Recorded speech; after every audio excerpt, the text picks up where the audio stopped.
Assalamualaikum warahmatullahi wabarakatuh. Pak Dayat, Waalaikumsalam warahmatullahi wabarakatuh ya Pak Eko. bagaimana keadaan hari ini? Ya alhamdulillah sehat, baik-baik saja. Anak istri di rumah, Pak? Ya alhamdulillah sehat semuanya, alhamdulillah. Puasanya bagaimana? Ya lancar. Ya sementara masih lancar.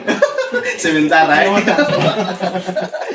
Ya, jadi Pak Dayat ini sebagaimana yang kita sudah jadwalkan, hari ini insya Allah Pak Dayat akan melakukan saya akan melakukan supervisi akademik ketika Pak Dayat mengajar di kelas. Kira-kira di bulan puasa begini bisa mengajar, Pak? Ya diusahakan dan dimaksimalkan untuk bisa. Luar biasa. Namanya guru itu Pak tetap menyesuaikan segala bentuk kejadian. Betul Pak, harus seperti itu.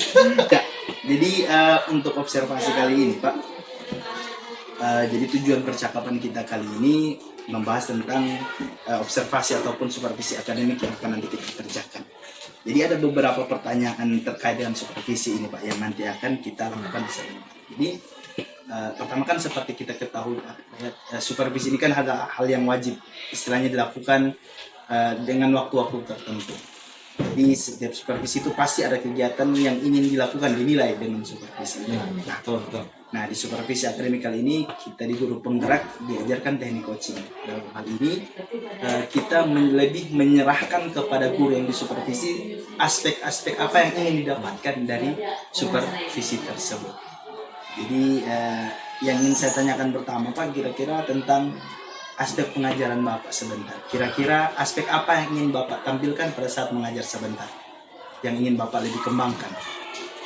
Ya, adapun yang ingin saya sampaikan untuk dalam kegiatan mengajar nanti akan disampaikan kepada anak-anak. Ini yang akan saya kembangkan ini yang pertama keterampilan proses sains. Ya. Kemudian ya, yang paling utama itu adalah kemampuan berpikir kritis. Ya, itu yang menjadi sorotan saya karena memang anak-anak kita hari ini kurang dibiasakan untuk berpikir kritis. Kemudian juga semua aktivitas yang kita lakukan dalam proses belajar mengajar itu selama ini masih sangat konvensional. Kita belum menyentuh kepada proses ataupun output yang akan kita capai. Karena saya adalah saya mengajar IPA ilmu alam, jadi memang keterampilan proses sains itu sangat-sangat penting sekali untuk kita capai seperti itu. Oke. Jadi tadi tentang Pak Dayat bilang tentang keterampilan proses sains, kemudian berpikir kritis dan ada juga pembelajaran yang masih konvensional.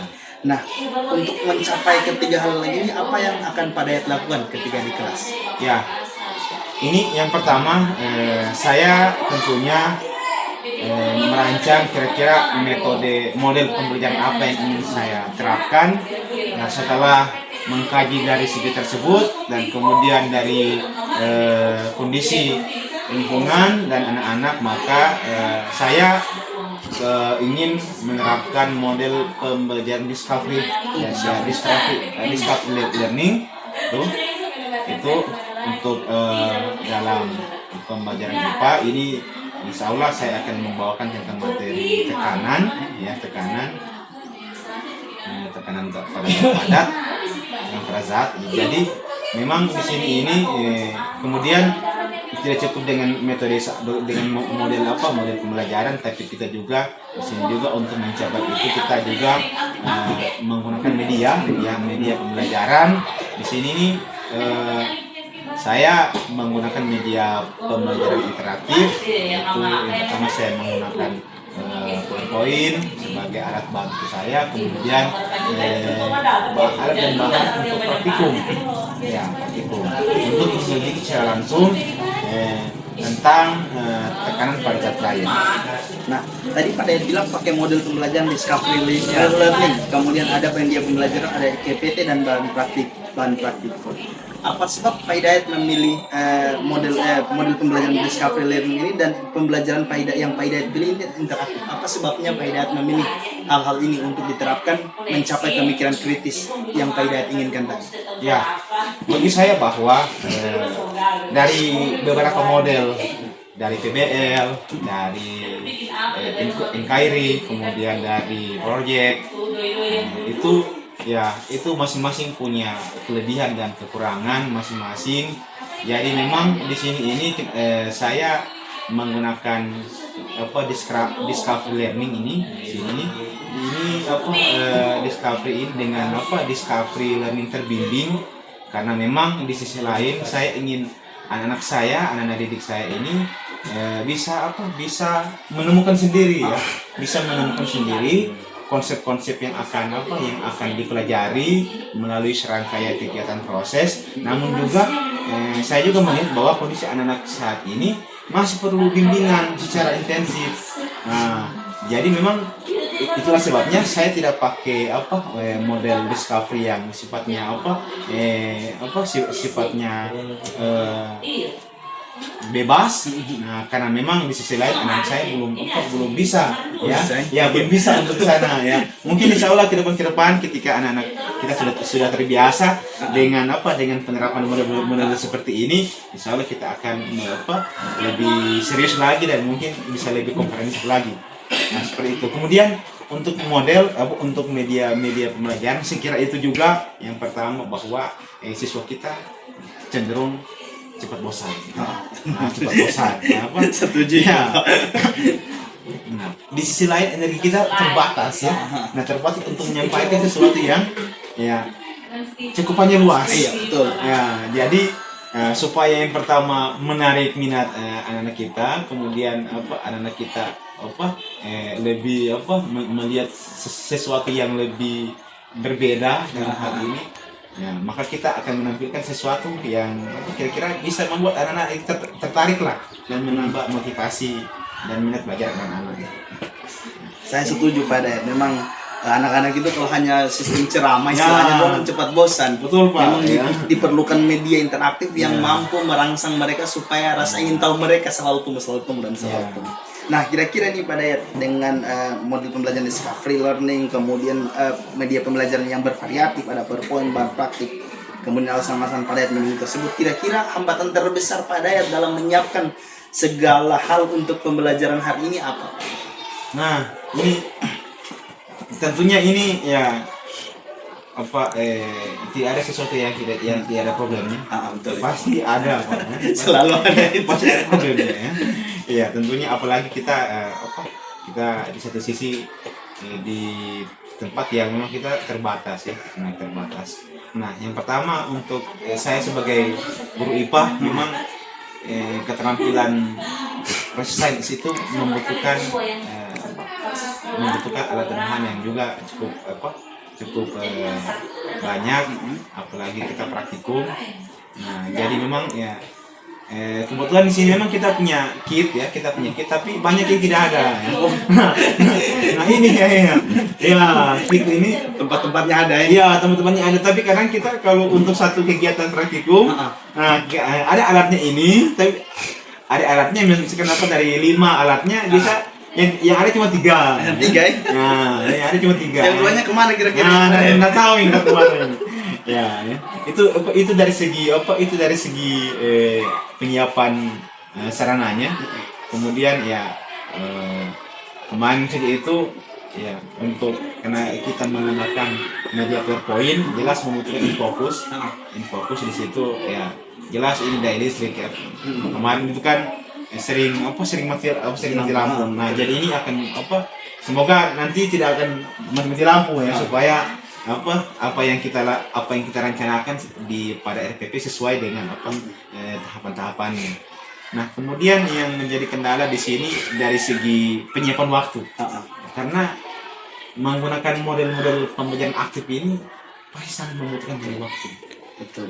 Nah, di sini ini memang tantangannya bagaimana kita timing per timing itu. Ya, timing per timing itu kita bisa sesuaikan dari mulai kegiatan pendahuluannya, ya. Nah, ini yang sulit di sini adalah bagaimana waktu itu bisa presisi, ya. Iya, betul. Presisi. Kadang-kala timingnya lewat. Nah, betul. Apalagi sudah ada guru yang menunggu misalnya. Gitu. Kita masih mengajar ini. Nah, makanya kalau kita kan IPA kan 5 jam ya. Iya, 5 jam. Dua 3. Ya, kalau kadang-kadang kalau untuk 3-nya ini oke, mungkin kita bisa mencapai, tapi kalau di 2 ini ya ini kan dua kali 45 menit ya. Tapi sebentar kan kita supervisi yang kita pakai 3. Oke ya, mungkin itu bisa ya, bisa. Ya. Nah, di situ lagi. Nah, kadang-kadang kita melihat bahwa apa yang kita rencanakan pada RPT kadang-kadang tidak sesuai dengan apa yang terjadi. Ada saja gerakan tambahan ya. Ada saja ya. Ada saja sesuatu yang kita perlu intervensi. Betul. Dan itu membutuhkan ruang dan waktu yang lebih banyak. Nah, makanya kadang-kadang persepsinya kadang-kadang kita merasa tidak dapat. Nah, kita tambah lagi ya.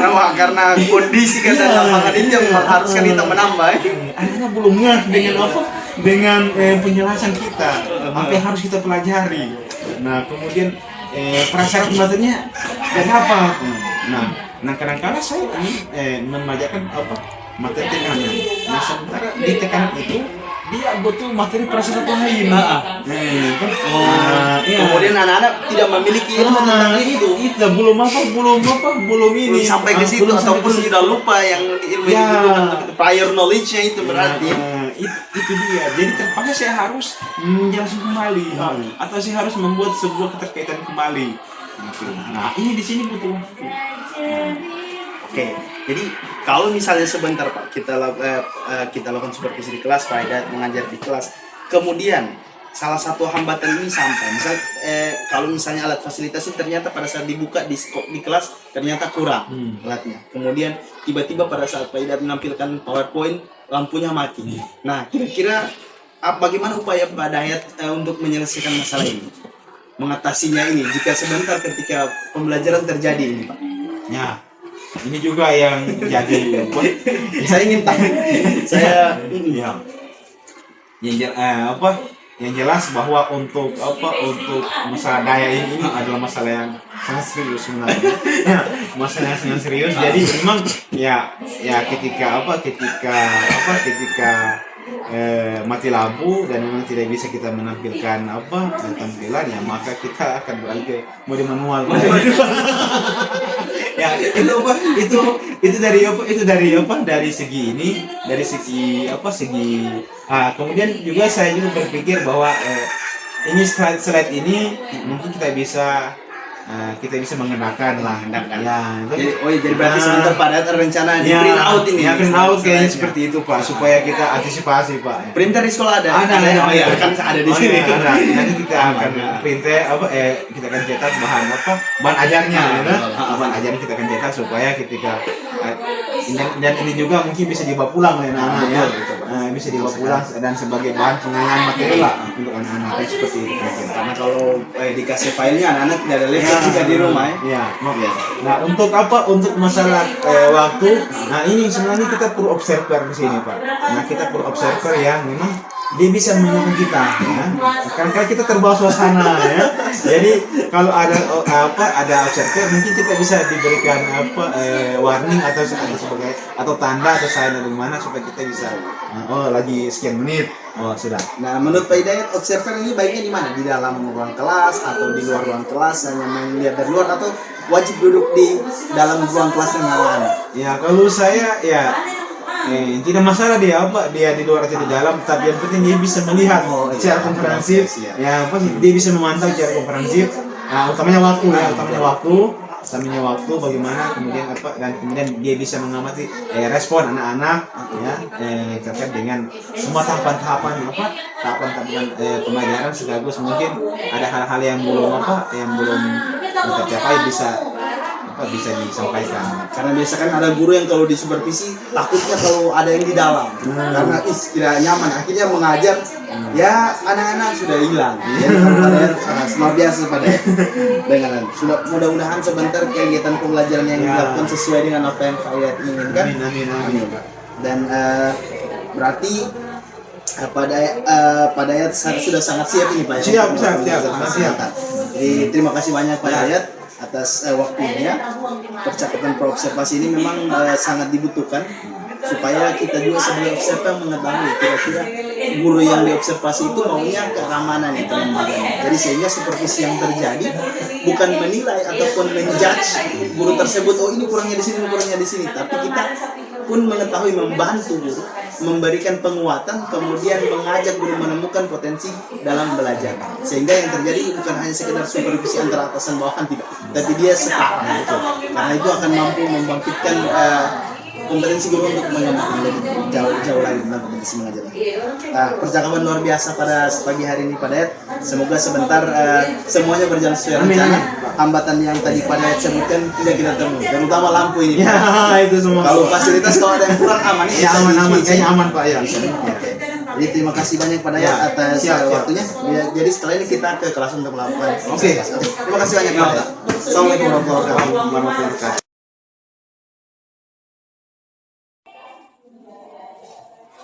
Berdiri. Selamat pagi, Pak Guru. Santai saja, jangan tegang. Oke. Assalamualaikum warahmatullahi wabarakatuh. Waalaikumsalam warahmatullahi wabarakatuh. Selamat pagi anak-anak. Pagi, Pak. Oke. Alhamdulillah sehat semua ini hari. Sehat. Alhamdulillah kita bersyukur diberi kesehatan dari Allah Tuhan Yang Maha Kuasa. Ini kita kalian semua masih diberikan kesempatan kita untuk sekolah. Oke, baiklah, sebelum kita lanjut, saya mau periksa kehadiran. Ada yang tidak hadir hari ini? Ada. Siapa yang tidak hadir? Jadi kenapa dia tidak hadir? Tidak ada keterangan. Berarti apa nih? Kalau ada izin berarti tulis izin, ya.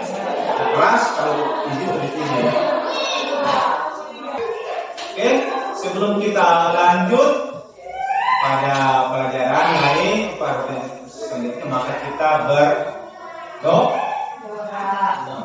ya. Oke, silakan siapa yang memimpin doa hari ini? Siapa? Ahmad. Oke, silakan Ahmad. Ya, dengan pimpin yang penuh kehusuan. Oke, silakan Ahmad dipimpin doa. Teman-teman, sebelum kita belajar, mari kita berdoa sesuai agama dan keyakinan kita masing-masing. Berdoa dimulai.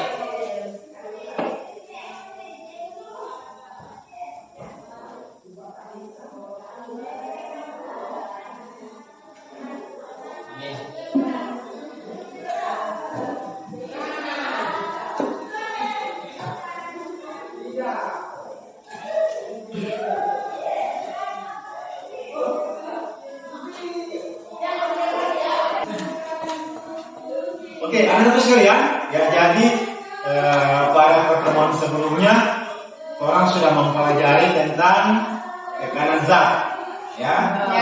Oke, tekanan zat. Ya, jadi kamu harus tahu bahwa rumusnya tekanan itu apa? Rumusnya tekanan? B sama dengan F dibagi A. Oke, bagus ya. Ya, tekanan itu ya rumusnya adalah P sama dengan F bagi dengan A. Berarti F itu apa? F itu ya gaya ya.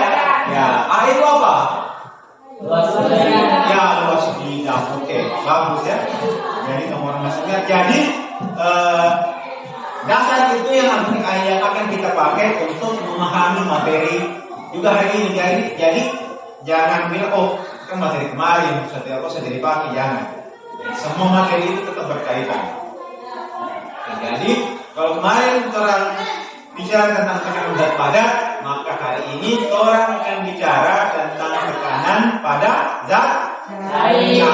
Oke, nanti ke depan kita akan bahas tentang tekanan pada zat Saya ya gas. Oke, darah lah.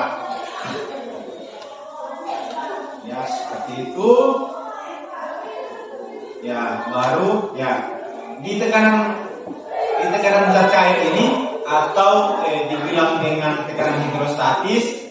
Jadi kemarin dulu saya pernah dengar, kalau saya tidak salah di tahun 2021 itu ya ada musibah yang ini musibah nasional, musibah yang membuat Indonesia berkabung itu dengan gugurnya berapa puluh orang itu yang menjadi kru di awal kapal KRI Nanggala, kapal selam itu antara angkatan laut itu luar biasa.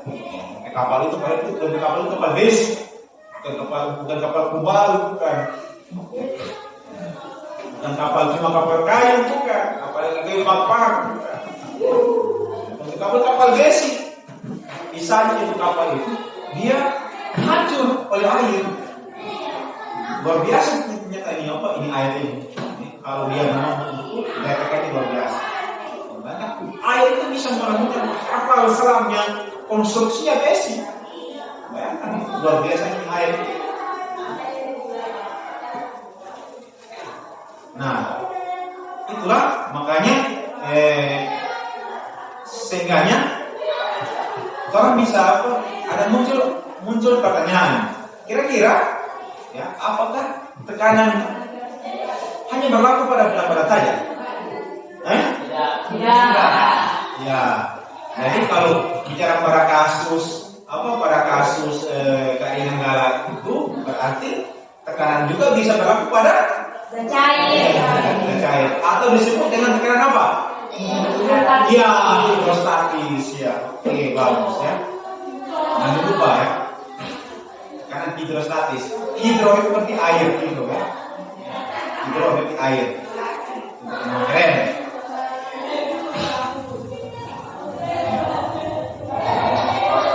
Sama dengan orang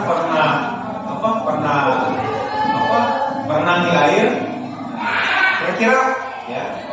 Ada di sini yang berenang tablet tengah. Ada. Jadi itu namanya berenang yang gaya batu. Gaya kupu ya, gaya bebas. Lalu itu kalau yang berenang di tengah itu dia gaya batu, gaya diam. Jadi saya kira kalau sama di sini ada yang berenang. Ada. Tahu semua berenang? Kalau Anda tidak tahu, saya bilang kesempatan ini, semua orang biang gitu, jadi kreasi, masalah pas di laut itu dia langsung tahu berenang gitu ya, dia langsung tahu berenang di alam lain. Oke, ya, kira-kira dengan orang yang mengapung di air ini, kira-kira apa yang menyebabkan dia bisa mengapung di air? Kenapa dia tidak tenggelam saja? Kenapa? Karena tekanan hidrostatis. Nah, kalau dibilang itu ya, dia namanya gaya Archimedes. Gaya apung ya, gaya apung.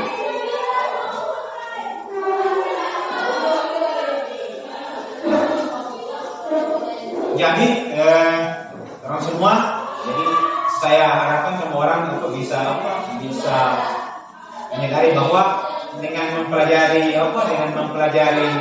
ilmu tekanan hidrostatis ini, ya kalian bisa memahami ternyata air itu seperti ini. Dia orang bilang ada peribahasa ya, air yang tenang tapi menghanyutkan. Jadi seperti itu. Jadi jangan mikir ini air ini dia biasa-biasa, karena dia bisa menyebabkan banyak kematian juga. Ya. Apalagi kalau ada tsunami, ya tsunami itu berarti cuma air loh.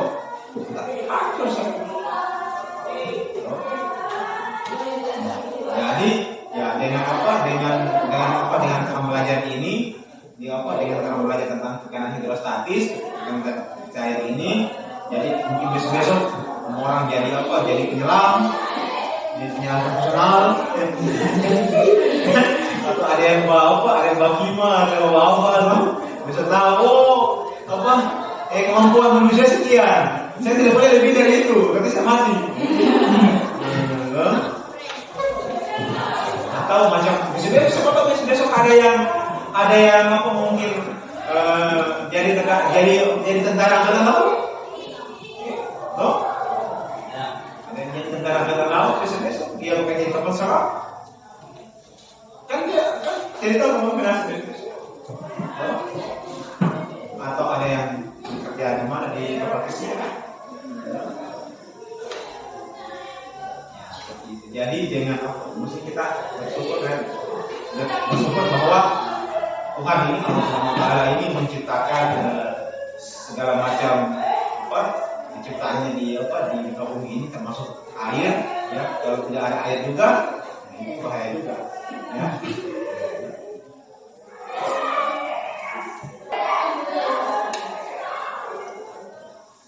Ya oke, baiklah anak-anak sekalian. Mau nonton? Mau. Oke. Nah, pokoknya kalian harus semangat. Jangan masuk orang sumpah kan? Semangat ya. Ya. Oke. Ini tadi.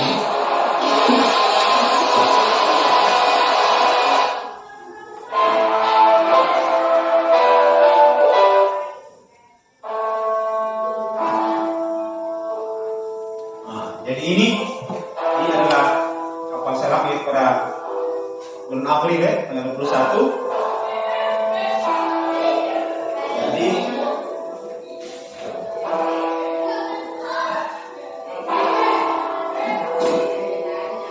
kita menonton dulu tentang ilustrasi tentang jalannya kapal AET Nenggala, kapal selam.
Kira-kira setelah kamu nonton ini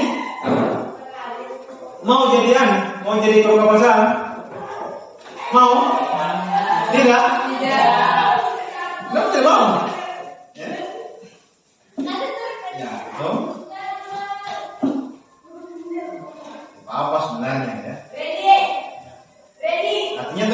tetap ya, dimanapun kapanpun kalau masuk aja.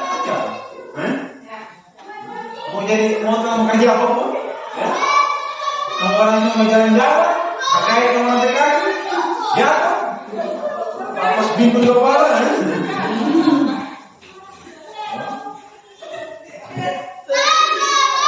Naik motor juga, balap-balap, ya. Jadi, saya tidak pakai seputar itu kemudian orang bingung, tidak. Ya. Karena cuma ini ada apa ini saya kasih putar supaya melihat bahwa kenapa kapal selam itu yang lebih konstruksi besi itu dia bisa hancur oleh air. Ada apa itu? Ada yang tahu? Ada yang tahu kenapa kapal selam yang kuat sekali yang besi itu kan bisa hancur? Karena apa tuh? Karena ya melewati batas kedalaman. apa? Kenapa? Melewati batas kedalaman. Iya, karena dia mau melewati batas kedalaman. Oke.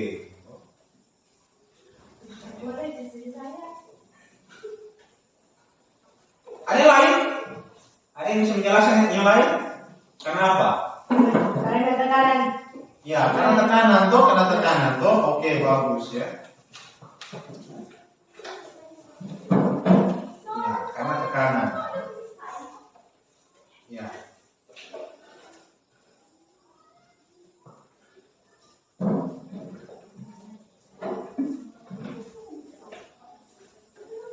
Nah.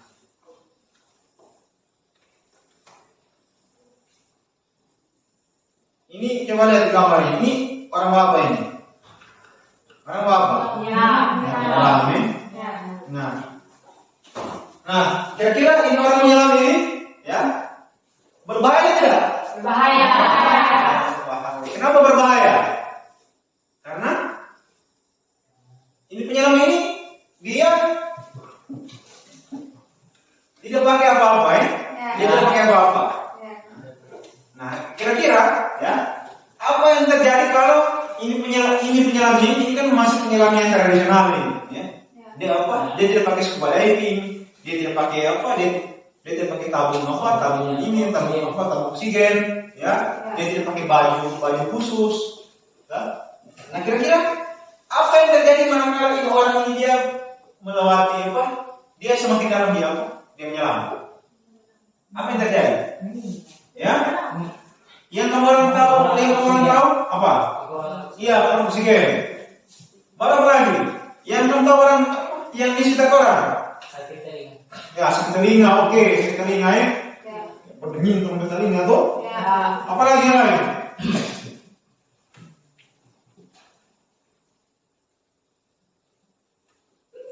Coba, ya. Ini sakit kepala. Ada lagi? Pernah dengar orang yang kram? Ya, benar. Nah, itu akibat dia. Nah, itu satunya itu ya. Iya, apa dia kram ya? Kram. Dan kram itu dia bisa lumpuh kalau dia melewati batas berat si badan. Dia bisa lumpuh. Ya. Apalagi orang yang menyelam, dia itu pakai tabung kompresor ya, dan atas tuh. Nah, itu berbahaya karena dari itu bersih. Dari itu kotor. Nah, jadi orang biasa kan ada apa kenompe orang tua dulu atau sekarang kan biasa kan habis babom kemudian orang menyelam untuk ikan di bawah. Saya masih dengar kalau saya tidak, tapi kalau yang tahun lalu saya masih dengar masih banyak babom Nah, jadi kamu orang sebagai anak-anak ya, kamu macam sebagai orang tua babom harus tahu bilang papa itu berbahaya. Toh? Bahaya. Tuh sayangi diri, sayangi kita sebagai warga tuh, kasihan tuh. Iya, karena banyak orang yang babom juga ya. Biasa ada yang lambat dia buang, meledak di tangan, ya. Itu di video itu satu itu. Lambat dia buang, meledak di tangan. Ini apa? Ini habis kemarin. Ya. Baru juga kemudian juga itu merusak lingkungan nih. Ya. Lingkungan tuh. Kita tahu sama apa juga. Ya, berisiko membahayakan keselamatan diri.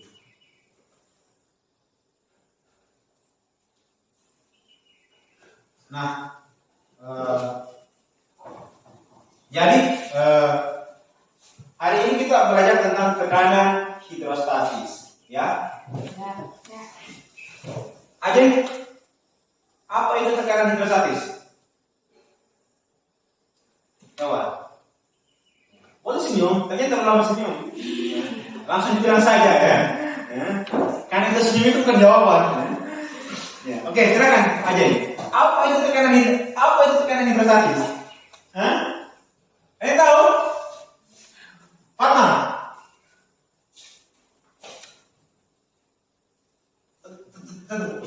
Ya, coba tutup buku ya. Saya di depan. Hah? Apa itu? Tekanan zat. Iya.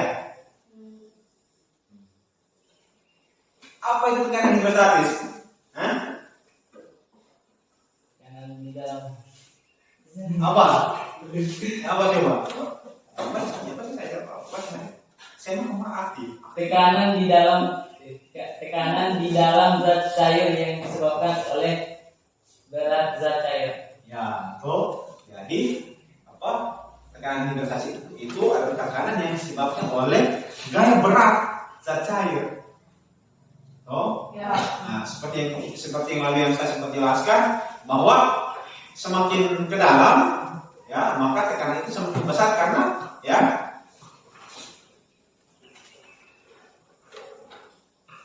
Contoh ya, macam kemarin saya jelaskan ya.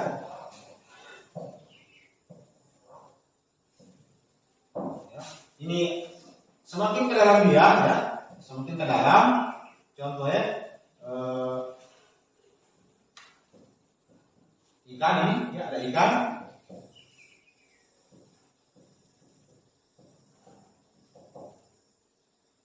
Nah, ini ayat ini kalau saya ibaratkan ya, dia ada lapisan-lapisan ini ya. Ya. Kalau saya ibaratkan dia ada lapisan-lapisan ini. Ya. Bayangkan semakin ke dalam ya, semakin ke dalam dia akan terhimpit oleh berapa lapisan-lapisan yang ada. Ya. Semakin dia ke dalam. Jadi macam sana ikan di posisi satu ini, ya. Jadi kalau kedalaman itu diukur dari atas ke bawah ya, bukan dari bawah ke atas. So, macam kedalaman 5 cm, kedalaman 5 cm, jadi diukur ke atas ini dari permukaan. Oh 5 cm, bukan dari bawah ke atas, bukan. Diukur dari atas. Ya. Oke. Oh, DP kedalaman 10 cm. Sudah. Jadi 10 cm. Jadi seperti itu. Nah, dia alat ukur tekanan hidrostatis itu apa namanya? Alat ya, ya. Oke, itu diciptakan oleh seorang penemu. Nah, jadi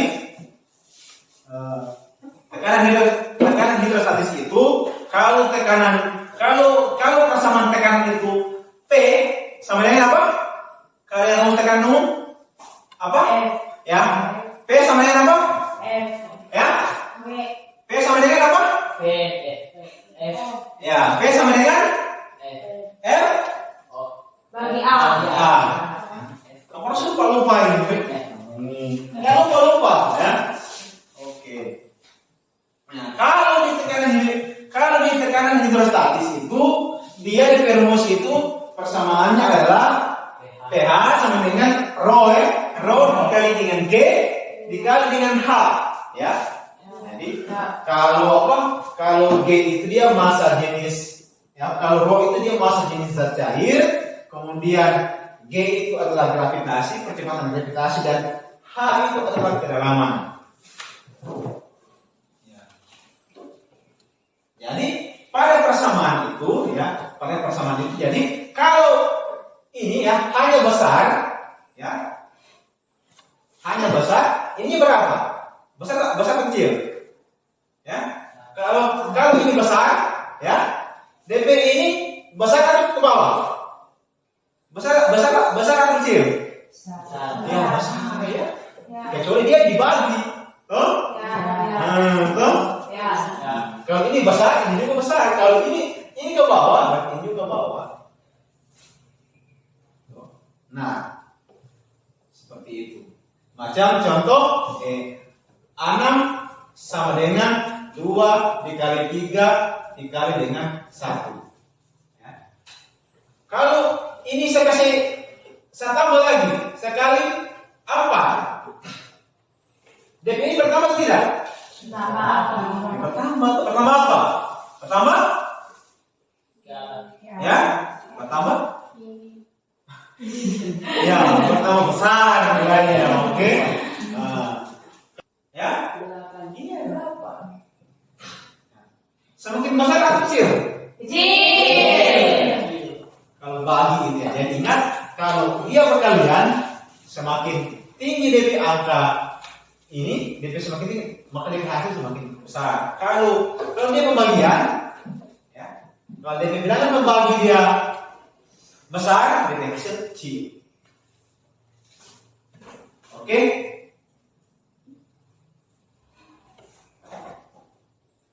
Nah, kemudian setelah itu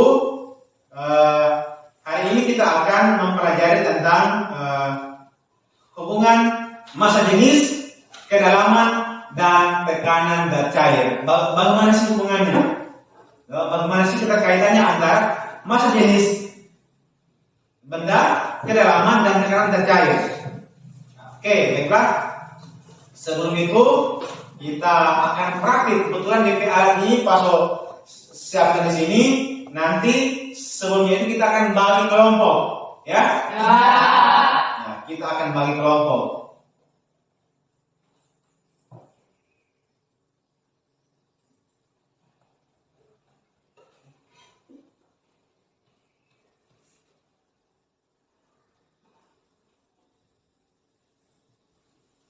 Oke, ya sebelum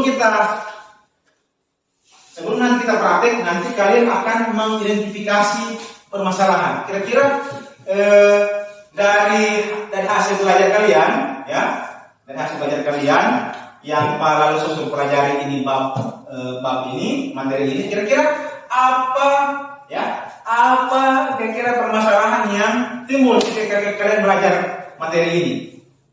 Silakan, ada yang bisa? Ya, minimal 3 pertanyaan saja, ya. Ada 3 masalah yang kita akan angkat di sini. Ada yang Ada yang bisa memberikan identifikasi masalah? Rini, bisa? Oke, silakan Rini. Berdiri. Bagaimana hubungan antara massa jenis dengan tekanan zat pada zat cair? Oke, ya. Bagaimana sih hubungan antara massa jenis dan tekanan, ya? Oke. Siapa lagi? Ahmad. Silakan Ahmad. Ya. Apakah massa jenis zat akan berpengaruh pada tekanan zat pada zat cair? Oke, ya bagus ya. Apa lagi?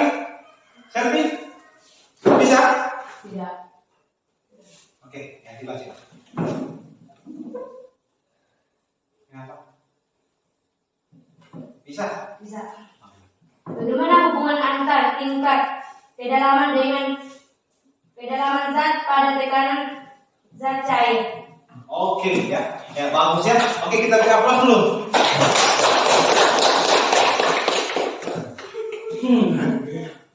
Oh my God, pikir menangis ya.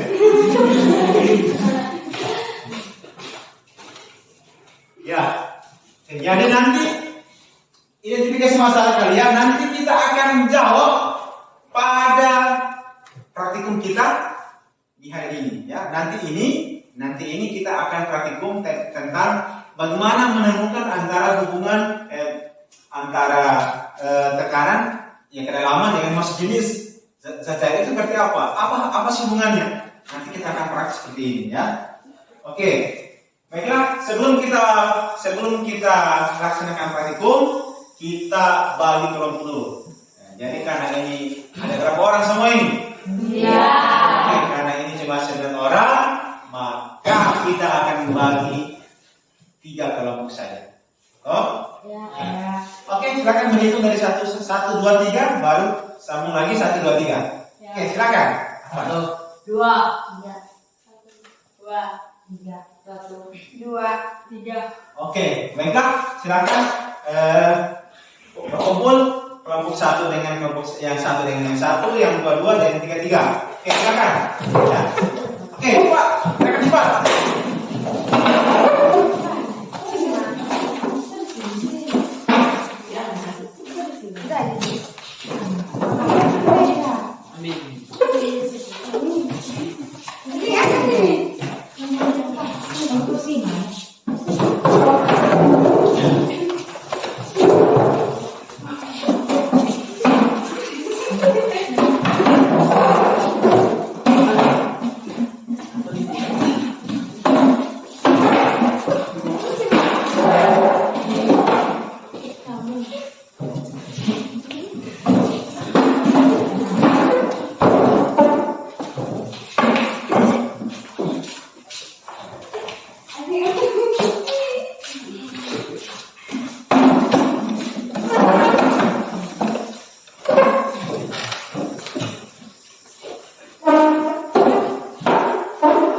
Ya. Oke, jadi di hadapannya kamu semua ini sudah ada alat dan bahan yang Bapak sediakan. Jadi seperti yang LKPD yang Bapak sudah jelaskan, yang sudah bagikan, bahwa hari ini kita akan menemukan tentang hubungan antara massa jenis, kemudian tekanan dan kedalaman. Oke, ya. Hari ini kita akan pakai 2 sampel zat cair.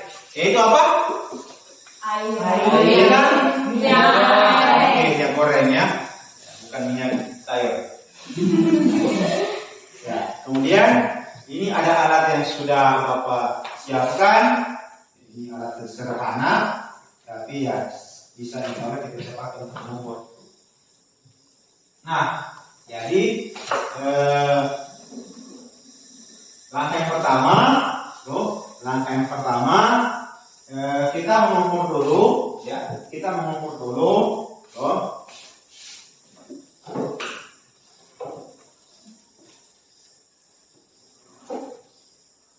fokus dulu untuk zat cair dulu, di air bersih dulu. Nanti sekali kita akan ke minyak goreng, ya.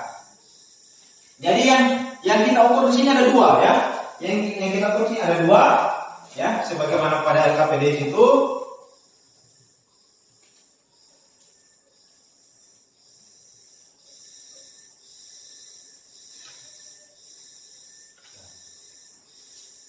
Kita akan mengukur yang pertama kedalaman, ya. Jadi yang diukur kedalaman itu yang di bagian gelas kimia ini, ya. Terus mengukur berapa tingkat kedalaman yang akan orang sesuaikan sebentar, ya. Kemudian, ya, BP selisihnya kita lihat pada pipa U ini, ya. Pada pipa U ini kita bisa lihat BP selisih, ya. Contoh kalau saya masukkan, ya, selang ini, ya, dalam gelas kimia, ya. Kemudian, ya.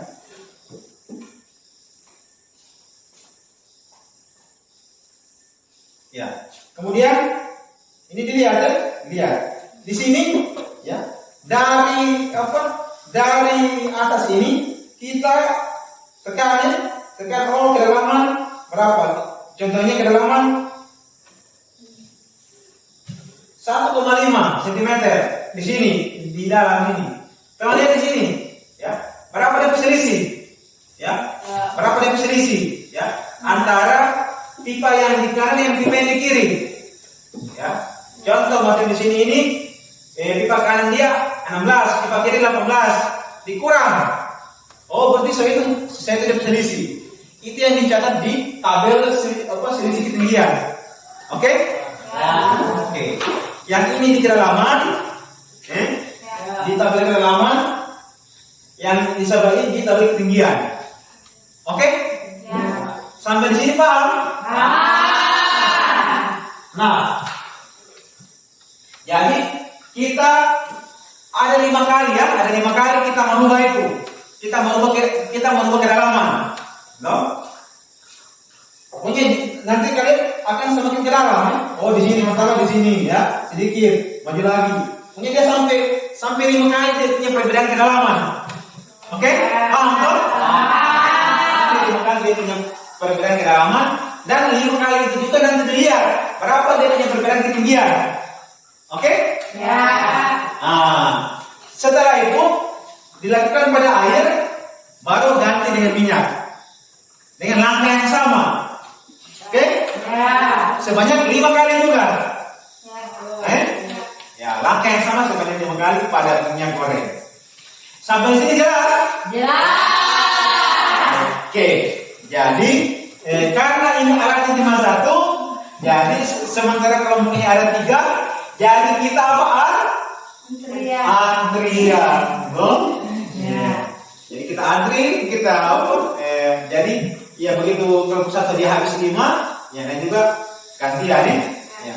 Kalau ujung tadi mulai dari kelompok 1 di air, kalau sekarang kelompok 3 lagi di minyak. Oke? Ya. Oke, seperti itu supaya adil ya. Ya. Oke, silakan. Kita mulai dari kelompok 1 dulu yang mengajarkan itu. Nanti dibuat satu.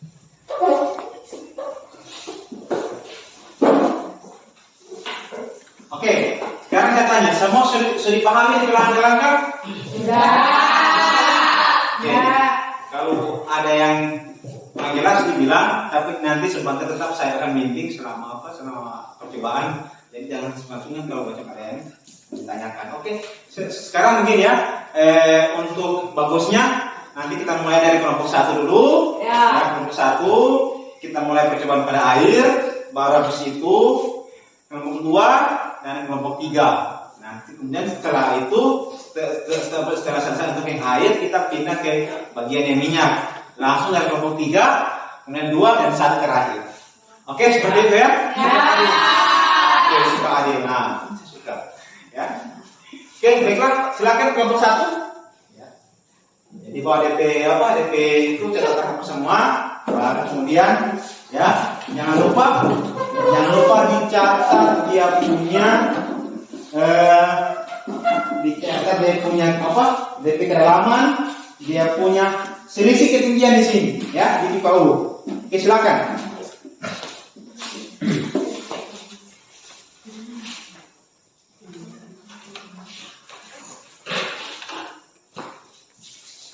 Ya. Ada yang bertugas untuk mencatat juga ya, mencatat hasil ya. Ya. Siapa yang bertugas? Ya. Di mana yang Mbak arahkan? Ya, jadi kalau bisa dibikin ya, jadi 3 orang ini akan saling bekerja, bukan cuma 1 orang, ya. Jadi DP cara begini ya, DP cara yang 1 orang yang mengarahkan ini, toh 1 orang yang melihat DP 1 orang melihat dia punya ukuran, buat 1 orang yang mau catat. Ya. Oke, supaya semua terlibat. Begitu ya? Ya. Oke, silakan.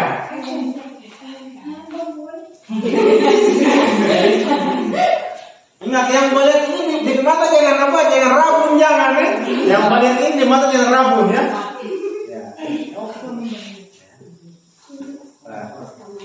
Ukur ya. Ukur ya. Ukur di bawah nolnya ya. DP 0 misalkan bagian ini juga. Ya, ini. DP 0 bagian bawah ya. Oke. Ya, DP 0 bagian bawah.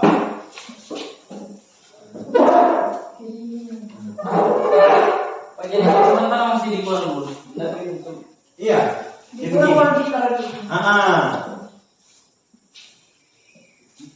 gini. Macam begini. Ini berapa senti? Dia tebal.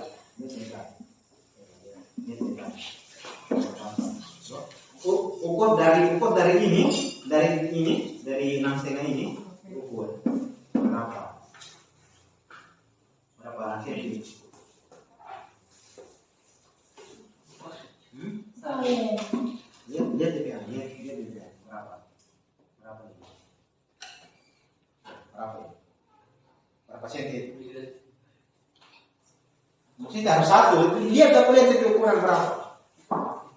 Dari nol, dari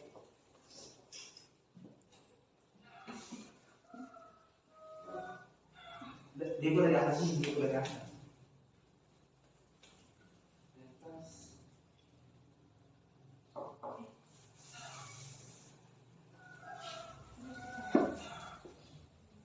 Itu DP apa? Itu DP itu DP garis itu. Hah? Kan begini.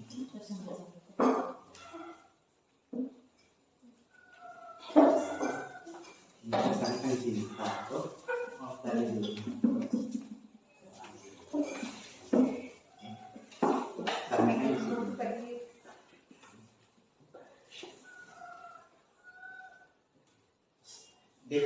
DP tinggi ini, DP tinggi permukaan dia 9 nih, dia 9 cm. Ya. Ini DP tinggi itu dia 9 cm. Jadi kalau orang tekan ke bawah, baru lihat. Dari 9 ini DP turun berapa? Oke? Ya. Nah, DP turun berapa? Contoh 9 nih. Dari 9 ini. Baru kamu lihat. Di berapa itu? 8 tuh? 8,5. Nah, itu 8,5 yang punya itu DP-an ya. Itu DP berapa DP-an? Dari 9 DP turun berapa ya di sini? Nah, tuh. Nah, berarti itu DP kedalaman. Oke? Ya, maksudnya DP start kan 9. Tuh, sekarang kasih turun di 6 cm. DP dalam berapa? 3. Itu DP kedalaman. Tuh, maksudnya gitu. Ya. Saya. Nah, baru nanti di sini dilihat, toh di sini berapa senti di sini? Lihat DPA ukuran berapa senti di kiri, berapa senti di kanan. Ya. Toh, nah ini, berapa? Oke? Nah, beda toh? Nah, hitung. Oh, pada saat kedalaman 2 cm berapa DP? Selisih di situ. Iya. Nah, toh dicatat DP hasil. Bisa toh? Bisa. Oke, silakan. Ya. Nanti semua saling terlibat,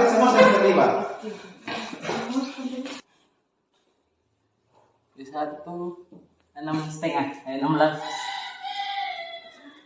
Berarti 16,5.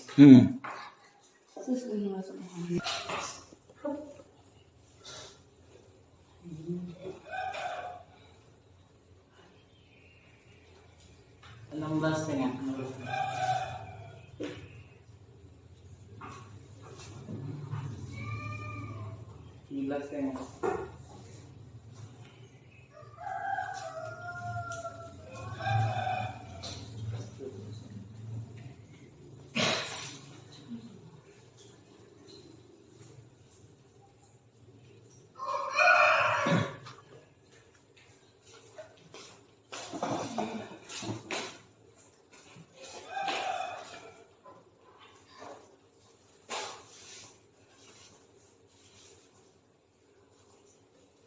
Ya, untuk yang kelompok 2, kelompok 3 kan begini tuh, supaya kamu orang tidak bingung, ya. Ini kan, ini posisi air, ya.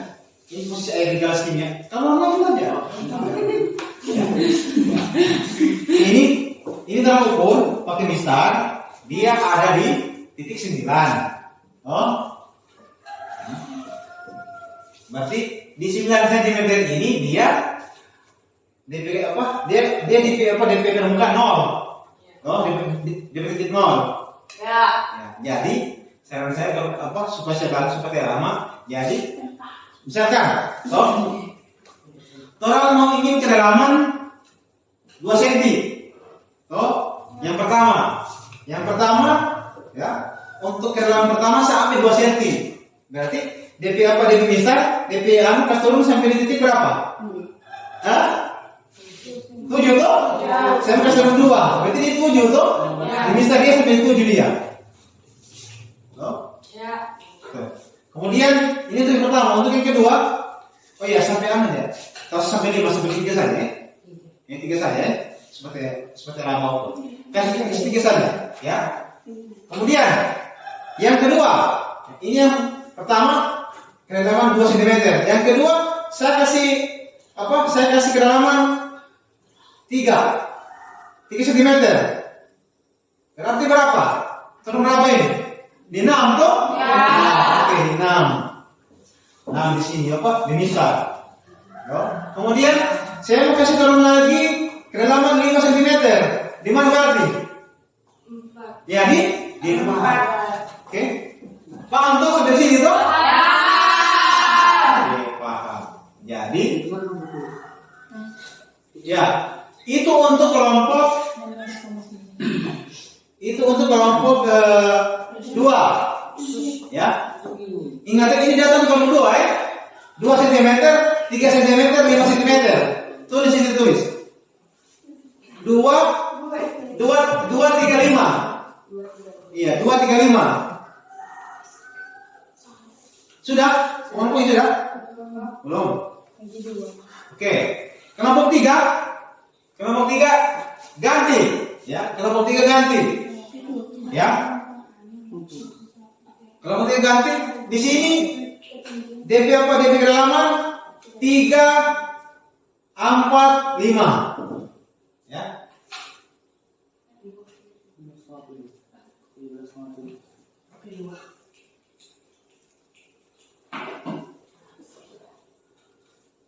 Oke. Seperti itu. Sudah? Oke, boleh. Sip.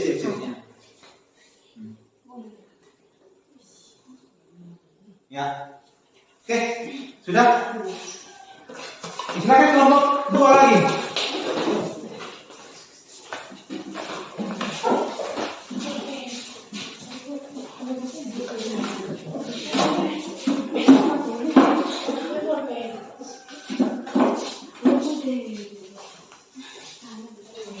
Ya, kalau sudah, baru nanti begitu DP apa? DP di sini berapa? Iya, kurang. Dan yang paling tinggi kebanyakan ada berapa? Tidak.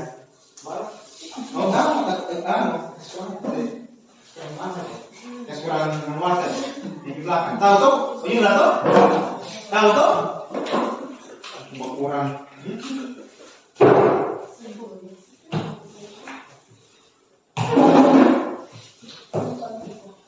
Kurang dari yang besar kurang kecil ya. Jangan dari kecil kurang besar ya. Dari besar kurang kecil ya. Oke.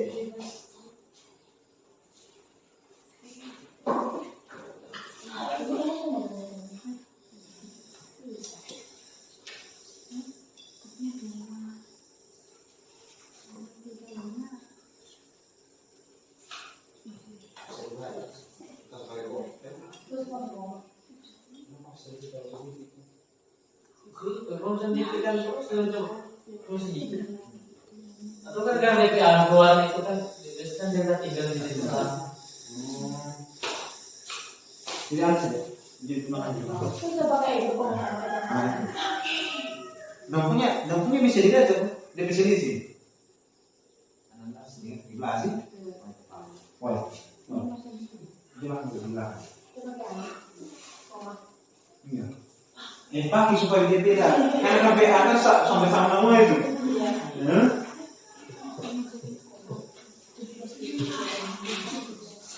Tahu berapa juga tahu? Yang pertama apa? Di situ 17, ya? Dengan 16,9. tahu tuh? Cara jumlah tuh? Ini yang satu. Oh, 16 itu berapa?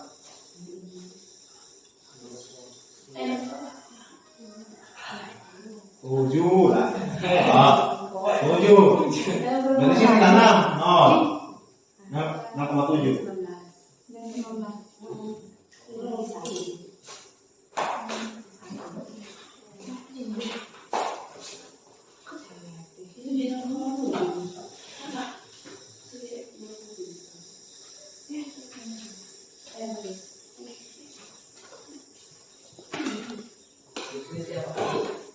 yang kedua 17,5.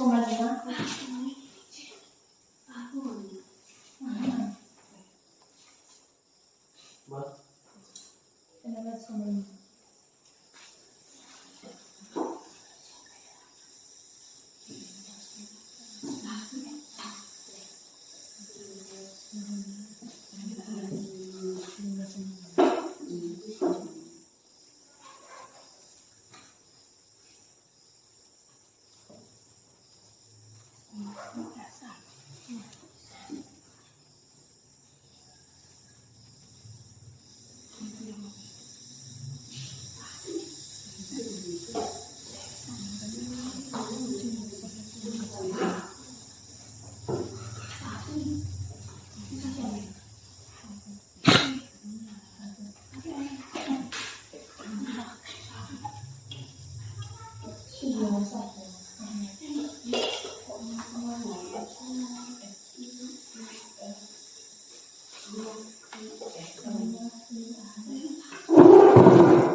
Sudah? Sudah.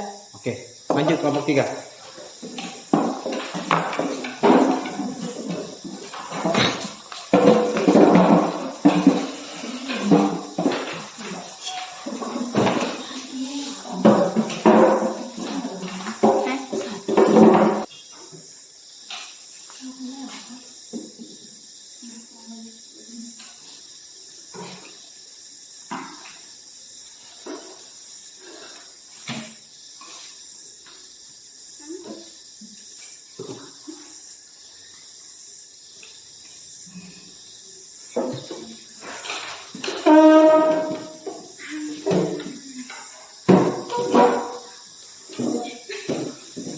Tentukan sama orang. Oh, kan kelompok 2 dia 2 cm pertama. Oh, habis itu dia turun lagi 3 cm. Berarti DPA ini 6. Oh, habis itu dia turun lagi 5 cm. Berarti di 4 DPA ini start. Toh? Itu dia itu 235. 235. Tapi juga luar biasa. Iya.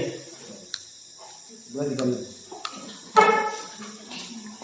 Oke, begini saja ya. Langsung jawab dia punya pertanyaan saja.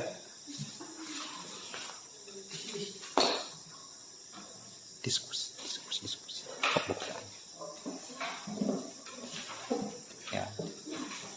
Ya, silakan yang apa berdiskusi silakan. Pokoknya tidak apa-apa ribut.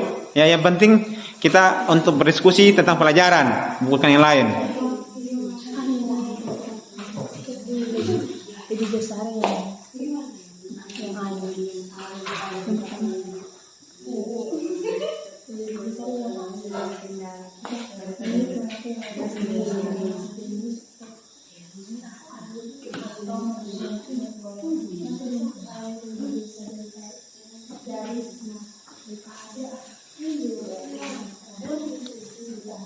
Oke.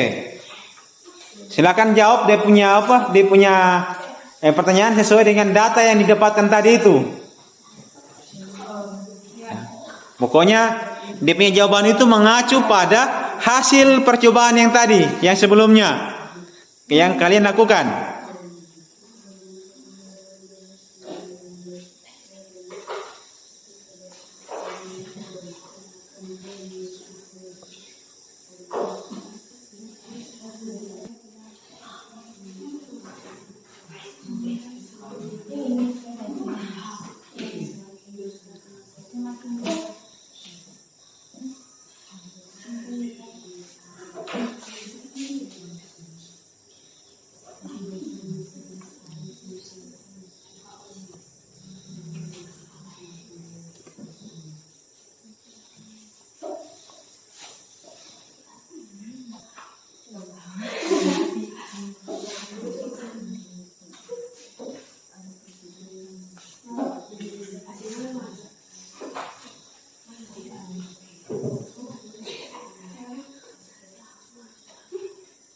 Oke, baiklah kalau semua sudah mencatat hasil pengamatan, sekarang kita presentasi. Oke, silakan yang sudah selesai, silakan untuk mempresentasikan lebih dulu supaya kita cepat selesai juga. Oke, silakan. Kelompok 2 toh, sudah selesai toh? Oke, silakan kelompok 2. Ya. Ini mana yang dipresentasikan duluan? Dia punya pertanyaan saya. Iya. Mana yang belum bisa?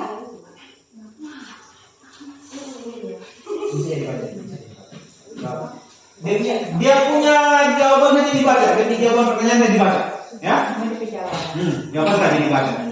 Oke? Ya? Pakai salam.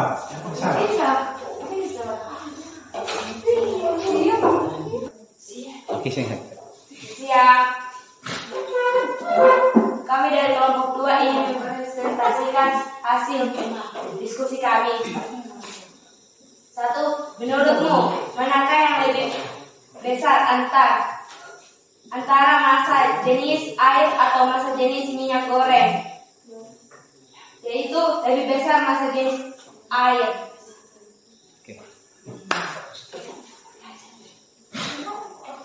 Bagaimana selisih ketinggian ketinggian air pada pipa U jika corong dimasukkan semakin dalam pada gelas kimia. 2.4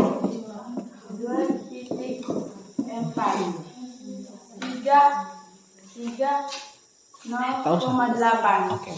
51,8.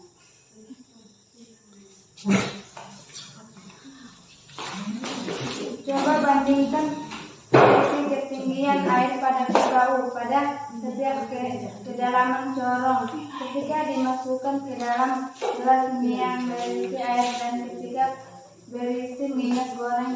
Manakah yang memiliki selisih ketinggian lebih besar?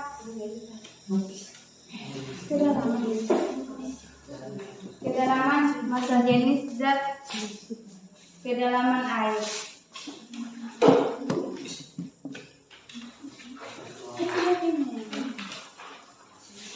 Penyebab selisih ketinggian adalah tekanan pada cairan, cair dan minyak yang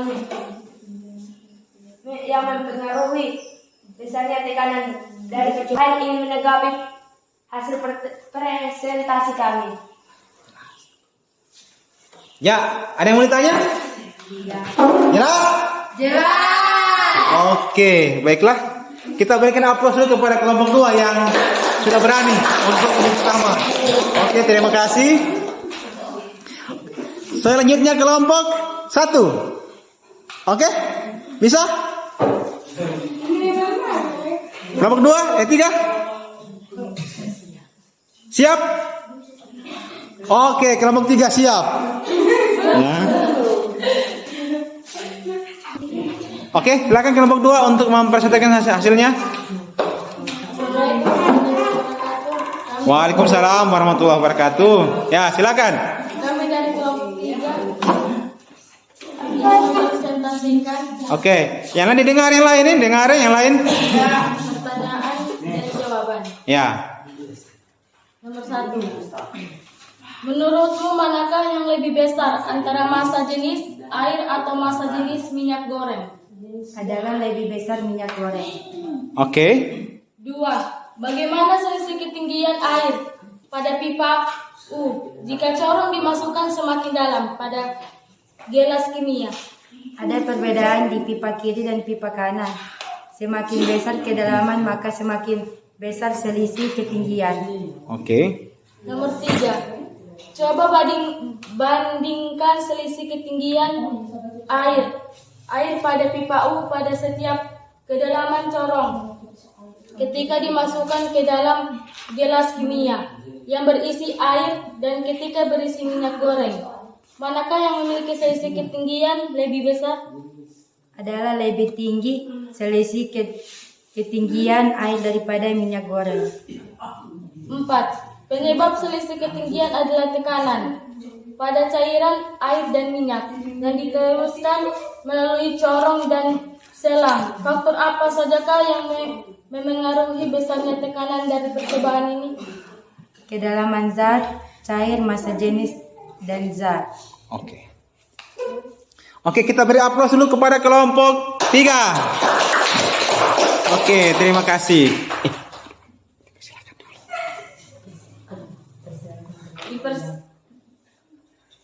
Ya. Oke, persilakan kepada kelompok lain untuk menanggapi. Dipersilakan kepada kelompok lain untuk menanggapi. Ada yang kurang jelas? Tidak. Jelas? Jelas. Oke. Ya. Silakan kelompok lain.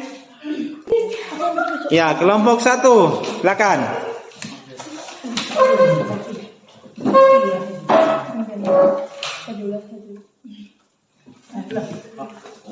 Assalamualaikum warahmatullahi wabarakatuh. Waalaikumsalam. Kami dari kelompok 1 ingin mempresentasikan hasil penelitian kami. Oke. 1. Menurut manakah yang lebih besar antara massa jenis air atau massa jenis minyak goreng? Maka jenis air lebih besar daripada massa jenis minyak goreng.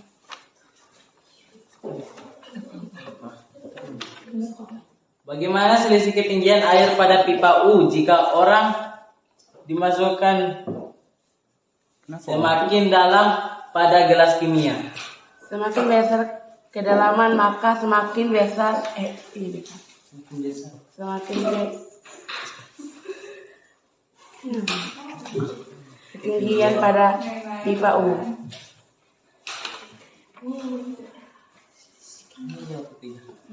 Coba bandingkan selisih ketinggian air pada pipa U pada setiap kedalaman corong ketika dimasukkan ke dalam gelas kimia yang berisi air dan ketika berisi minyak goreng. Manakah yang memiliki selisih ketinggian lebih besar? Selisih ketinggian pada air lebih besar dari minyak goreng. Penyebab selisih ketinggian adalah tekanan pada cairan cair dan minyak. Masa jenis ke dalam Yang Serius. diteruskan melalui corong dan selang. Faktor apa sajakah yang mempengaruhi besarnya tekanan dari percobaan ini? masa jenis kedalaman jenis zat semakin besar. Oke. Ya, kita beri aplaus dulu kepada kelompok 1 yang terakhir. Ya. Oke, silakan dipersilakan kalau ada menanggapi. Kami mempersilakan kepada kelompok lain untuk menanggapinya. Jelas? Oke, terima kasih kepada kelompok 1. Oke, silakan duduk. Ya. Jadi tadi kita sudah mempelajari tentang tekanan zat cair. Nah, kira-kira ya. Dari apa? Dari percobaan tadi kira-kira ada yang bisa menyimpulkan? Ya? Ada yang bisa membuat kesimpulan? Ya. Silakan. Amir bisa?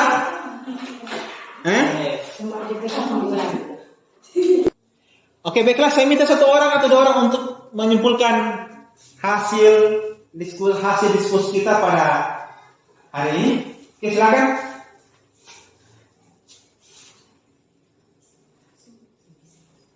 Oke, Rindi, silakan. Oke, bagus ya, Rindi. Ya.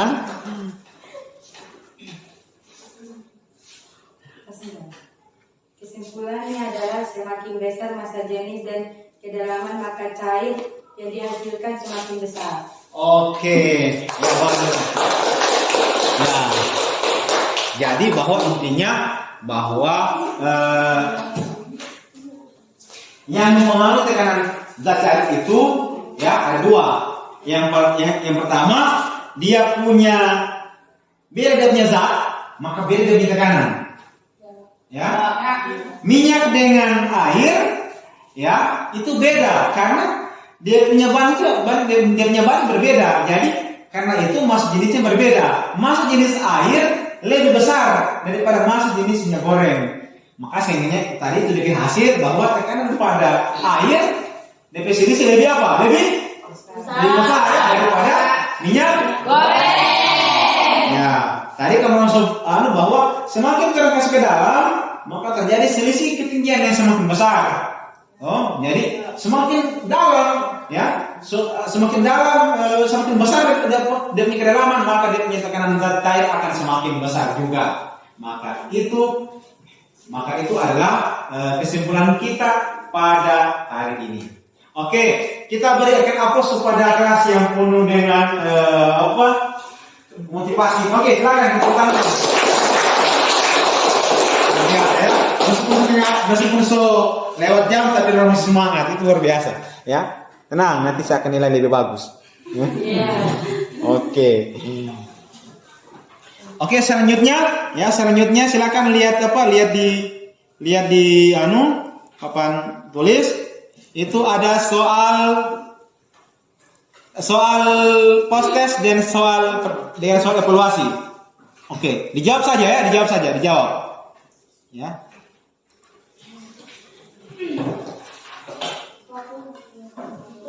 Ya, dijawab saja. Ya.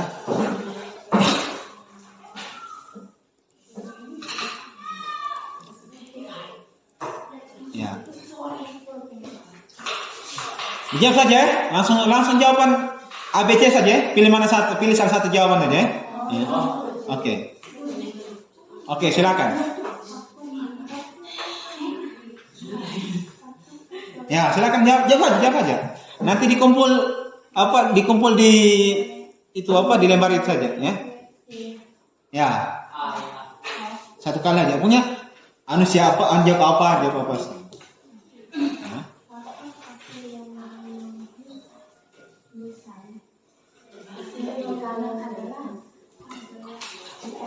Ya. Silakan lihat soalnya di InFocus.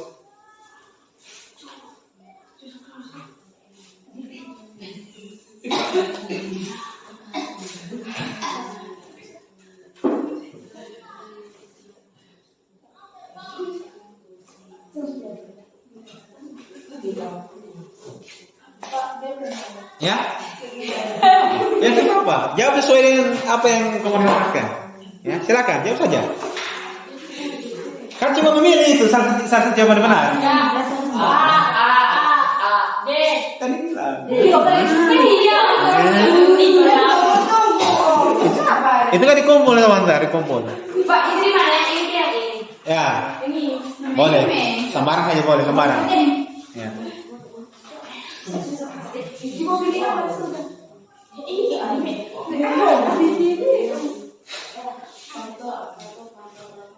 Ya, silakan dikerjakan soal evaluasi ya dengan podcast.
Oke, nanti DP hasil dikumpul dengan DP hasil pekerjaan tadi kelompok, oke? Oke.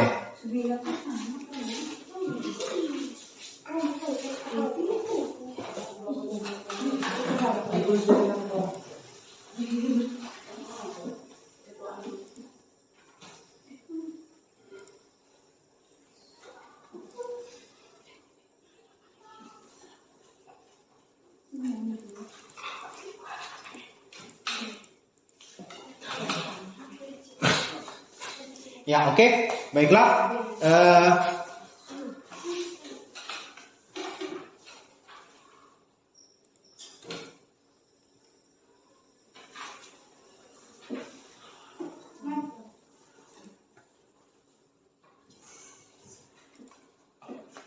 Ya, jadi tadi kita sudah belajar tentang materi ini. Jadi untuk evaluasi saya, jadi kelompok yang paling maksudnya sama baik, tapi yang paling baik itu yaitu ada di kelompok 3, ya. karena dalam punya pengamatan tadi lebih hasil tadi ya itu ya, lebih akurat ya, yang lain juga betul ya, meskipun ada beberapa yang salah ya, dari punya hasil pengamatan, tapi ya itulah namanya juga kita sedang belajar, jadi semua bisa benar ya. Oke, baiklah. Jadi tapi saya lihat semuanya sudah bisa menggunakan dengan benar. Cuma memang tadi mungkin ada kesalahan teknis sedikit ya.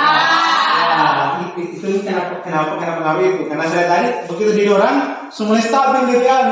Semua stabil dia dia punya rasa ini. Jadi iya ya. Itu jadi orang hasil akurat. Nah, sebelumnya tadi dia punya hasil ini dia bilang agak beda, saya bingung. Ini apa ini? Gitu. Ya, tapi ya sudah seperti itu. Ya teman semua belajar. Jadi semua hasil bagus dan aktif semua itu luar biasa. Nanti nilai aktif itu nanti yang akan saya nilai ya. Tenang saja bahwa semua yang terlibat hari ini yang terlibat itu urusan ya. Silakan berhubungan dengan saya. Oke. Kemudian sudah jelas tadi bahwa kesimpulannya seperti itu.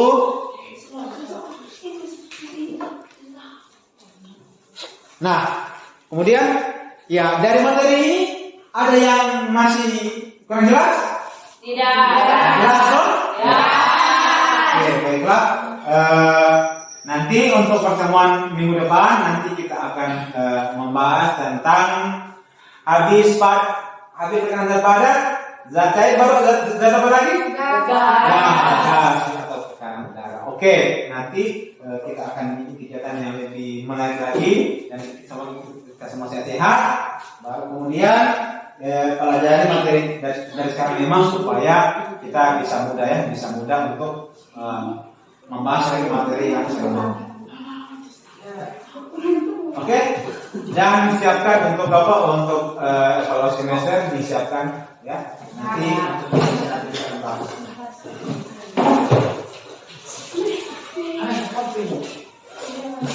Oke, begini. Di sini, oh iya, jangan dulu kita baca dulu. Oke, baiklah. Kalau tidak ada, maka kita tutup dulu kegiatan kita pada hari ini. Ya silakan yang memimpin doa, silakan. Silakan memimpin doa.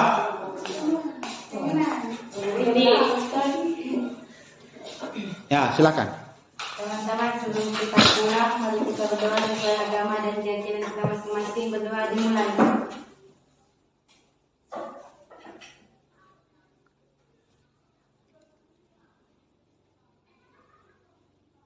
Amin. Oke, terima kasih.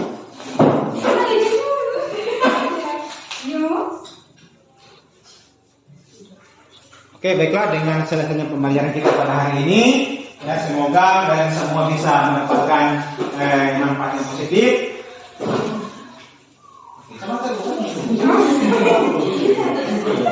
Ya. Oke, saya ulangi, sakat ulangi. Baiklah, kita sudah belajar hari ini dengan baik, alhamdulillah. Jadi kita tutup kegiatan kita pada hari ini. Semoga kalian semua bisa mendapatkan pengalaman yang menarik pada hari ini. Oke, sekian saya akhiri. Assalamualaikum warahmatullahi wabarakatuh. Waalaikumsalam warahmatullahi wabarakatuh. Oke, siap.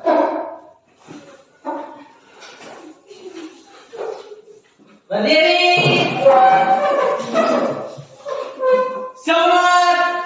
Terima kasih Pak Guru. Ya, Assalamualaikum warahmatullahi wabarakatuh. Waalaikumsalam warahmatullahi wabarakatuh. Para pelajar praktik yang saya hormati, Pak Hidayat. Ya, siap. Pertama-tama saya ucapkan terima kasih banyak. Masih kembali meluangkan waktunya, Pak. Luar biasa, ini salah satu guru yang sangat mendorong aktif saya untuk aktif di kegiatan guru penggerak, Pak. Beliau yang memanas-manasi saya sebenarnya. Karena beliau sebenarnya ini kalau bukan gara-gara banyak kesibukan, angkat ke-4 ini. Cuman karena ada sedikit kesibukan sehingga terpaksa guru penggerak dihentikan terlebih dahulu. Ya. Jadi Pak Dayat, beberapa waktu lalu kita sudah melakukan observasi ataupun supervisi di kelas, yang mana saya juga sudah ada lembar observasi yang saya sudah saya sudah buat, kemudian saya sudah perlihatkan sama Pak Dayat terkait dengan pengajaran yang Bapak lakukan. Luar biasa sekali. Saya selaku guru penggerak juga mendapat banyak pelajaran di aktivitas yang Bapak lakukan. Karena totalitas sekali, Pak. Ada alat peraganya yang dia buatkan, kemudian powerpointnya, videonya. Saya bilang gini, kalau semua guru begini, bisa saja siswa tidak ada yang mau pulang ke rumah ini semuanya, karena menarik pembelajarannya itu. Ngos-ngosan Pak.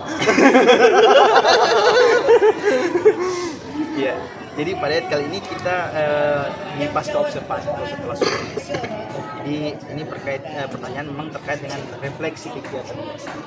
Jadi kira-kira dari kegiatan pengajaran yang Pak Hidayat lakukan kemarin itu, bagaimana perasaan Bapak terkait dengan pengajaran yang Bapak lakukan? Ya, oke. Ya, alhamdulillah luar biasa memang kegiatan CGP ini. Kenapa itu juga kita sharing Pak di sini, kita sama-sama saling menguatkan, kita sama-sama saling memberi motivasi agar supaya kita bisa melaksanakan tugas kita dengan profesional. Dengan motivasi itu, alhamdulillah saya juga merasa semangat untuk menjalankan aktivitas untuk saya sebagai seorang guru. Nah, kemarin itu memang luar biasa, perasaan saya luar biasa, dimana bahwa ada energi baru yang masuk ke saya, menguatkan saya untuk kemudian lebih aktif lagi, lebih memberikan yang terbaik untuk anak-anak kita. Ya, dengan juga dengan arahan juga, dan sama-sama kita saling memberikan masukan-masukan terkait dengan evaluasi kegiatan belajar kita dalam kelas. Nah, seperti itu. Luar biasa Pak ya. Jadi tadi saya garis bawahi bahwa perasaan Pak Hidayat memang luar biasa terkait dengan aktivitas ini. Emosinya dapat, Pak. Emosinya dapat, Pak. Karena ini supervisi yang berbeda sebenarnya dari kegiatan-kegiatan sebelumnya. Nah, kira-kira dengan luar biasanya itu Pak Hidayat, kira-kira di mana letak kekuatan Pak Hidayat, kekuatan pembelajaran yang Pak Hidayat lakukan pada saat itu? Kekuatan Pak Hidayat yang keluar pada saat pengajaran itu apa-apa Pak? Ya, kekuatan yang saya pikir baik untuk saya kembangkan pada saat itu yang pertama bahwa saya melihat motivasi anak-anak didik kita luar biasa.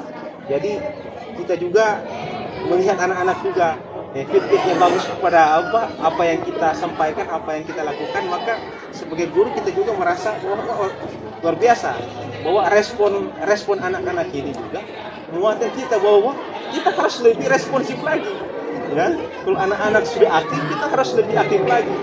Nah, seperti itu. Makanya kekuatan yang saya dapatkan dari anak-anak itu dari bahwa spirit mereka untuk belajar itu menguatkan saya untuk lebih belajar lagi, sehingga materi-materi atau konten-konten ataupun strategi yang saya terapkan di kelas itu menjadi lebih baik lagi untuk ke depan. Luar biasa sekali Pak. Memang saya menyaksikan langsung bagaimana motivasinya anak-anak itu di pelajaran Bapak itu, di kegiatan yang kita lakukan itu keluar. Anak-anak saya tanpa terasa, ternyata sudah siang sekali mereka baru pulang karena saya melihat semangat mereka seolah-olah tidak mau keluar tidak mau selesai ini pembelajaran. Nah, dari hal-hal yang Pak Hidayat lakukan, kira-kira menurut Pak Hidayat masih ada tidak aspek-aspek kekurangan ataupun yang harus dikembangkan dari pembelajaran yang Pak Hidayat lakukan di kelas itu? Ya, memang mendesain suatu strategi pembelajaran yang butuh banyak pendekatan itu kadang membuat waktu itu semakin banyak terpakai dalam hal. Nah, ini makanya ketika kemarin, apalagi kalau sudah terasa enak situasi, ya, kadang-kadang fase-fasenya kita sudah longgar di situ ya.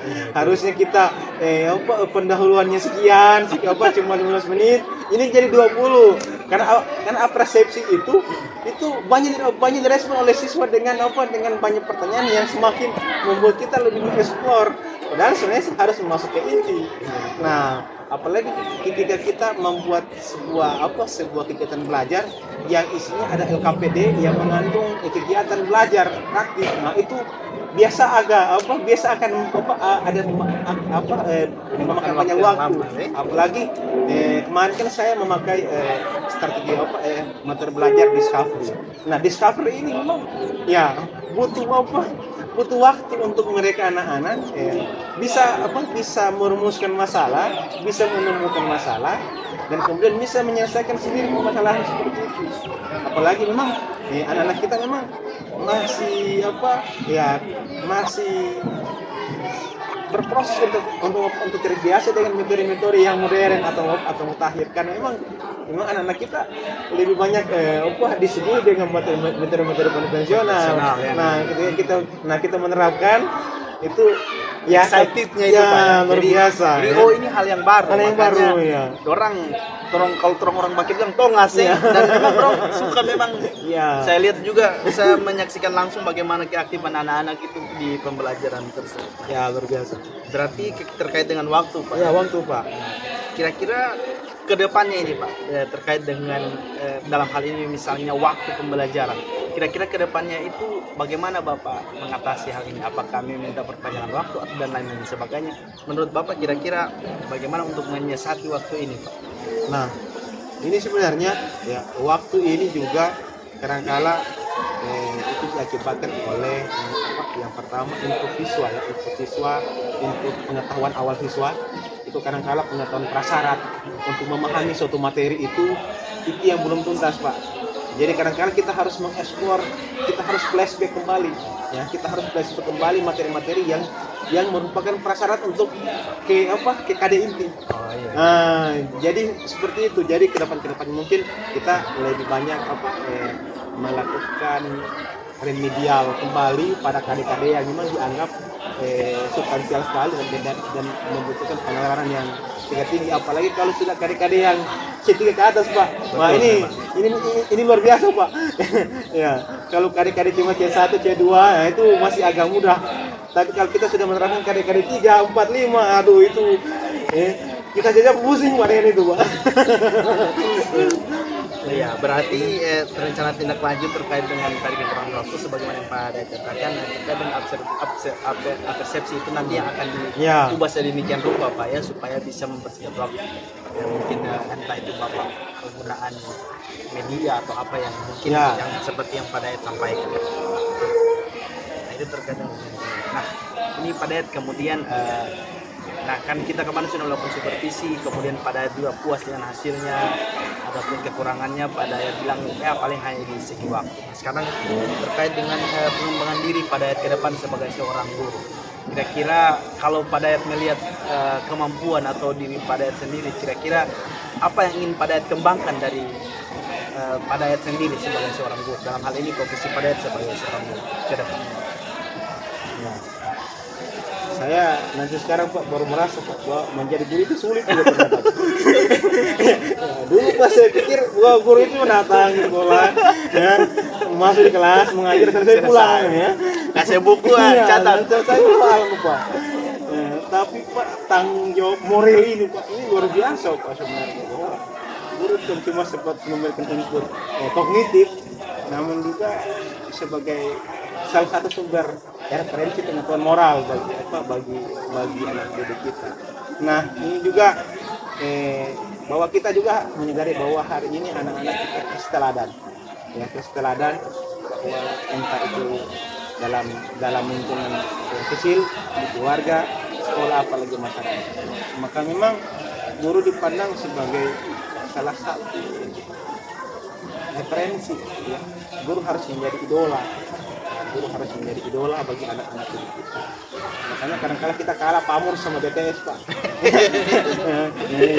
Ya memang kita akui, Pak. Anak-anak lebih wajah memang kita kalah, Pak.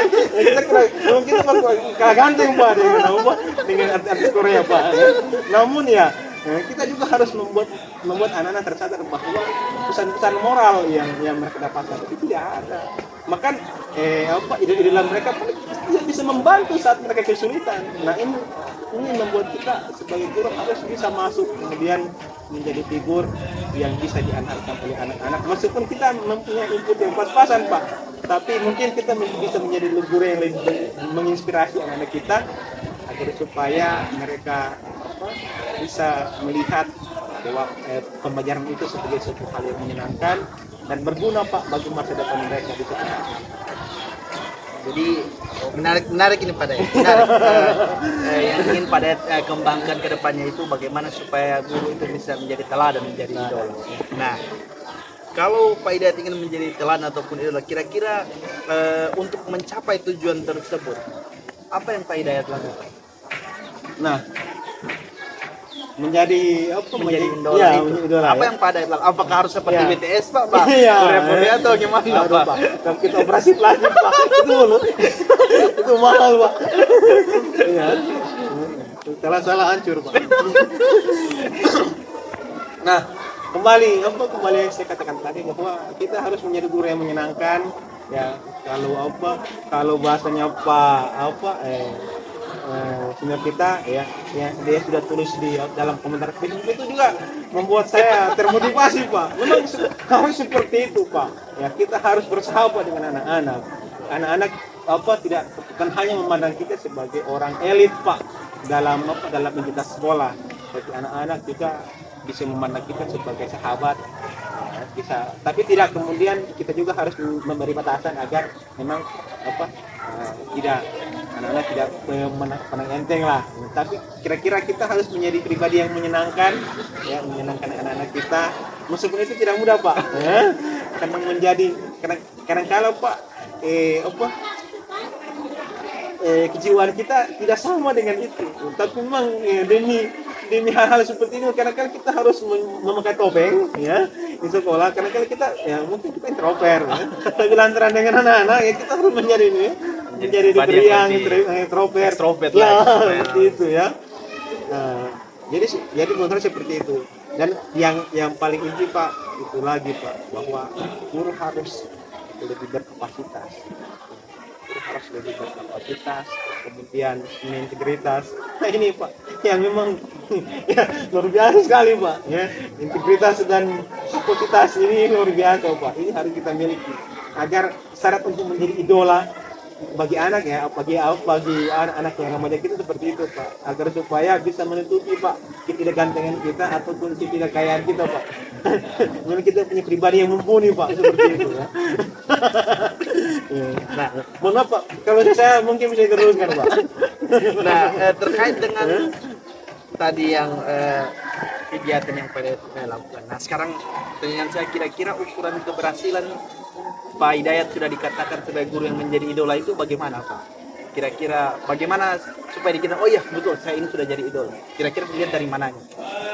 Nah, yang pertama bahwa kalau untuk menjadi ukuran itu dia sifatnya relatif. Tapi yang objektif itu hanyalah angka-angka Pak. Ya. Yang objektif itu hanyalah angka-angka. Jadi kalau kita secara subjektif ya mungkin kita bisa melihat dari mungkin angket yang kita berikan kepada anak-anak, bagaimana anak-anak angket-angket yang berisi tentang feedback anak terhadap proses KBM yang kita lakukan. Tapi lebih dari sekedar itu, kalau mau kita ingin lebih ke arah yang outputnya itu tentang hasil belajar. Kan outputnya yang kita ini supaya input yang kita masukkan dari anak-anak ini ke anak-anak ini itu outputnya jelas, outputnya bahwa hasil belajar mereka meningkat Pak. Betul. Ya hasil belajar mereka meningkat. Dan itu dibuktikan dengan angka-angka. Angka-angka di atas kertas itu yang tidak pernah yang tidak pernah bohong itu tidak Pak. pernah bohong Pak. Nah terkait untuk mewujudkan menjadi guru yang menjadi idola. Kira-kira apa hal yang mendukung yang Pak Dayat lihat bisa mendukung keinginan Bapak itu untuk menjadi seorang guru yang menjadi idola itu? Kira-kira apa yang mendukung? Iya. Secara material mungkin kita jauh dari itu. Tapi saya yakin bahwa ada kekuatan dalam diri saya untuk kemudian bisa membuat saya bisa dekat dengan apa. Saya yakin seperti itu. Dan persepsi saya tentang anak-anak bahwa anak-anak itu ya, butuh guru yang bisa memandu mereka, bukan hanya dalam pengetahuan, tapi ya dalam moral maupun spiritual. Luar biasa ini Pak Dayat. Saya banyak belajar yang terkait menjadi guru yang idola. Karena itu juga saya rasa bisa menjadi masukan untuk saya juga. Ya, alhamdulillah Pak, terima kasih Pak. Karena pendukungnya ini memang kekuatan dalam diri. Memang terkadang kita juga lupa melihat apa yang ada dalam diri. Nah kira-kira untuk mewujudkan ini Pak, kira-kira berapa lama waktu yang kita butuhkan ataupun Pak Dayat butuhkan untuk menjadi guru idola bagi anak? Itulah Pak, kalau dalam bahasa filosofisnya tidak ada manusia yang mencapai titik sempurna betul. Jadi cuma minimal kita punya patokan yang menjadi alat ukur kita Pak. Jadi mau sampai kapan Pak itu tidak ada batasannya sebenarnya Pak. Ya karena ya semua akan terus berproses Pak. Semua akan terus berproses untuk menjadi pribadi yang lebih sempurna. Kadang-kala kita sudah mencapai satu tahapan ternyata lebih malah tahapan itu kita memberikan banyak uang masih banyak yang kurang sebenarnya ini Pak dengan apa yang kita miliki.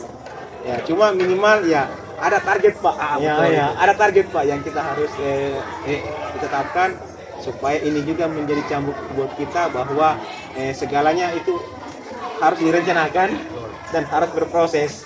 Tidak kita tahu di mana progres kita ya. Ya, supaya itu menjadi alat untuk evaluasi kita, apakah itu evaluasi per bulan, ya per 3 bulan, per semester ataupun per tahun. Jadi ya sebenarnya lebih cepat lebih baik ya sebenarnya Pak. Ya lebih cepat lebih baik. Ya. Ini bukan bahasa politik ini. Ya, bukan. Ya, saya baru sadar Pak. Iya. Oke. Pak Dayat, terima kasih banyak atas waktu yang telah diluangkan di